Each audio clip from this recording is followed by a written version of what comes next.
And what's your favorite part about working in education, which you've kind of hit on this a little bit, and how has that evolved during your career? Yeah, it's probably the students, being able to work with the students, interact with the students, to see students come across the stage. You know, whether even as a president or a chancellor or a dean or vice president or even as an instructor, to see a student that you've had some interaction with, built some sort of relationship with, and then to be able to see them walk across that stage. That's probably the most exciting part of that.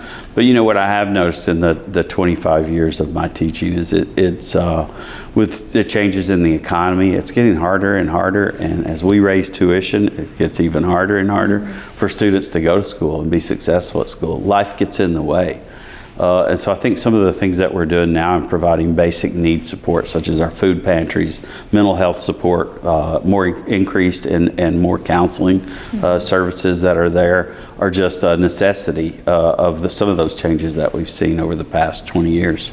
What is your overall vision for EICC, and how will you ensure the college continues to grow, adapt, and serve our communities effectively? Yeah, and I think to come in and say what the vision is a little premature, but I think we want to aspire to do better. We want to aspire to be more, and the reason we want to do that is our students, right? They come here every day to get better, and so we should respect them by trying to do the same. So I think we have some aspirations to become even more of a bigger force and a leader in the state of Iowa and community colleges, but I wouldn't set the limit there. I mean, there are things that we can do to demonstrate our ability to serve students on the national level as well. So I think it just starts with us focusing on our students and figuring out ways that we can improve their experience in that continuous quality improvement process. That was an awesome answer. And what are your top priorities for your first 90 days as Chancellor? Well, if we do cheesecake with the Chancellor, I'm going to have to run a lot more, and I'm going to have to work out a lot more. So, but no, really, my first 90 days is just about listening.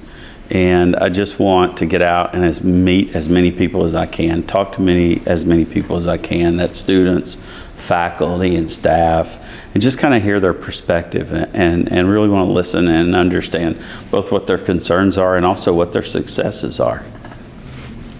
And DEI, so diversity, equity, inclusion, continues to be a critical topic at the state and federal level.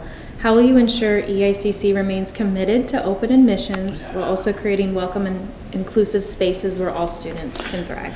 Yeah, I think the heart of what we do is that. We talk about accessibility, we talk about affordability, and the reason we do that is we are the community's college, and that means everybody who's a part of this community.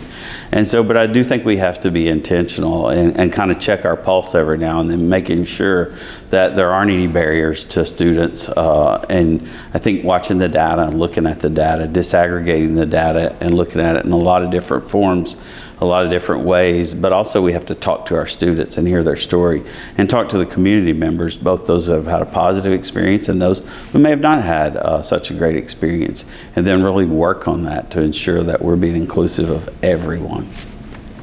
Perfect, thank you.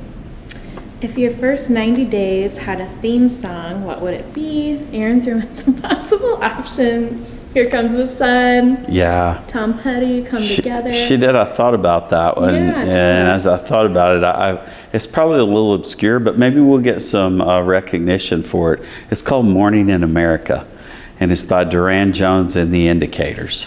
And not necessarily a well-known group, but if you Google it, you'll find it. There's a video that's out there, and it really is a social commentary on the state of the United States or America and the social inequalities that we might experience on a regular basis.